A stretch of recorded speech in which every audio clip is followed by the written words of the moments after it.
দেখো বন্ধুরা, আমি আর মাম্মা দুজনে বেরিয়ে পড়েছি। শম্পা ভোটের ডিউটি থেকে আসছে, ওকে আনতে যাচ্ছি। এখন রাত 11:30 বাজে। আমি আর মাম্মা দুজনে বাইকে করে যাচ্ছি দমদম স্টেশন। দমদম স্টেশনে এসে গেছি, রাত 12টা বাজে। মেয়ে তো খুব অস্থির হচ্ছে কখন মাকে দেখবে।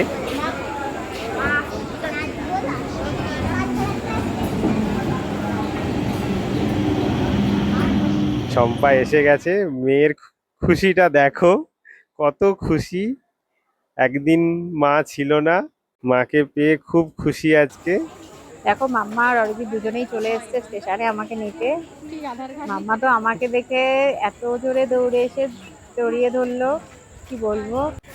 তোমরা জানো না, ও কাল সারা রাত আমাকে এত ফোন করেছে। ফোন করে শুধু বলছে মাম্মা তুমি চলে আসো, মাম্মা তুমি চলে আসো। আমারও খুব মন খারাপ লাগছিল। তারপরে আমরা এই তো স্টেশন থেকে বেরিয়ে পড়লাম। রাস্তায় যেতে যেতে মনে হলো যে চলো, মামা আইসক্রিম খেতে খুব ভালোবাসে। তো আজকে আমিই বললাম যে চল মামা আইসক্রিম খাই। বলে দেখো 12:30টার সময় তিনজনে একটু আইসক্রিম খাচ্ছি। আইসক্রিমের দোকানদার তো বন্ধই করছিল। তাকে গিয়ে বললাম না আমাদের আগে আইসক্রিম দাও। দিল। তিনজনে ভালো করে আইসক্রিম টাইসক্রিম খেয়ে একদম ফাঁকা রাস্তা।